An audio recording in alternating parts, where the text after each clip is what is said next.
yang saya perawat Elsa dari Untas. Nama ibu siapa? Nama saya Dini. Oh iya.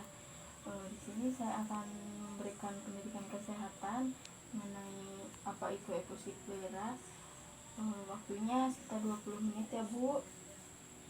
Apakah ibu bersedia? Tentu. Iya. Sebelum dimulai, mari kita membaca doa terlebih dahulu. Doa dimulai. Doa selesai. Kita lanjut saja ya Bu ke materinya. Pak Ibu sudah tahu apa itu efusi pleura? Tidak. Ya, saya jelaskan terlebih dahulu ya Bu. Efusi pleura yaitu suatu keadaan di mana di rongga pleura jadi ada cairan yang berlebih, jadi harus dikeluarkan ya Bu, karena membahayakan jiwa penderitanya.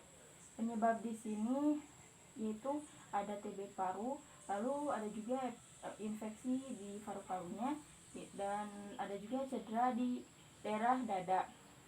Lalu juga terdapat penyakit pneumonia dan emboli paru.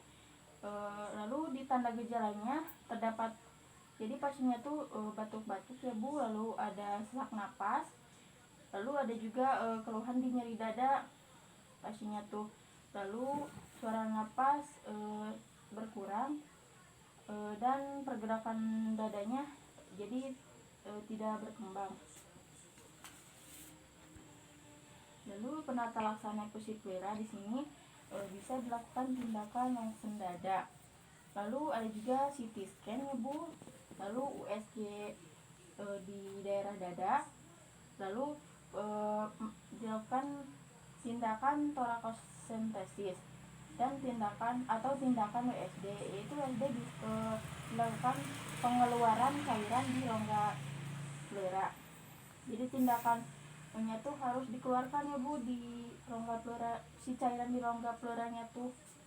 Lalu di penata laksanaan sesak di rumah, yang pertama membawa penderita di tempat yang lebih tenang. Jadi si penderitanya dibawa dulu ya Bu, sehingga di lingkungan yang lebih tenang. Yang kedua, minta bantuan ke orang lain. Apabila sendirian tidak ada orang, bisa minta bantuan 1 atau 2 orang. Lalu membantu posisi duduk sehingga sesaknya tuh berkurang ya Bu. Harus diposisikan, tidak boleh tidur, harus setengah duduk. Lalu yang keempat, yang membiarkan pasien dalam posisi tidur, jadi harus posisi duduk ya Bu, setengah duduk.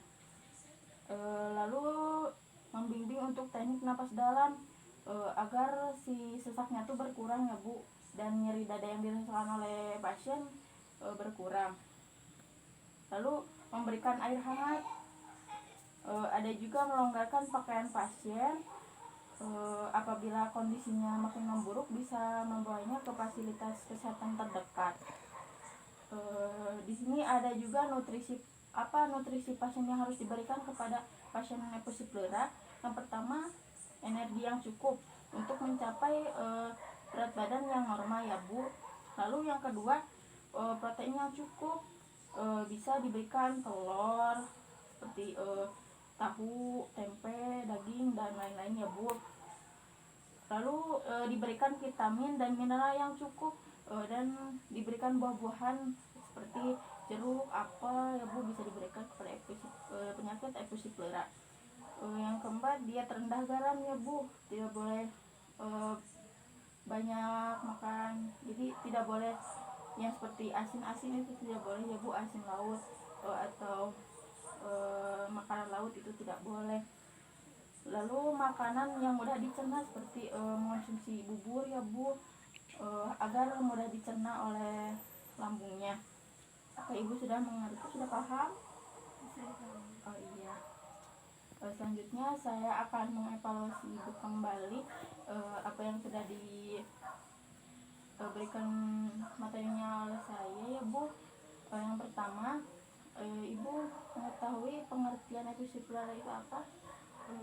Suatu keadaan di mana terdapat cairan berlebih di rongga pleura.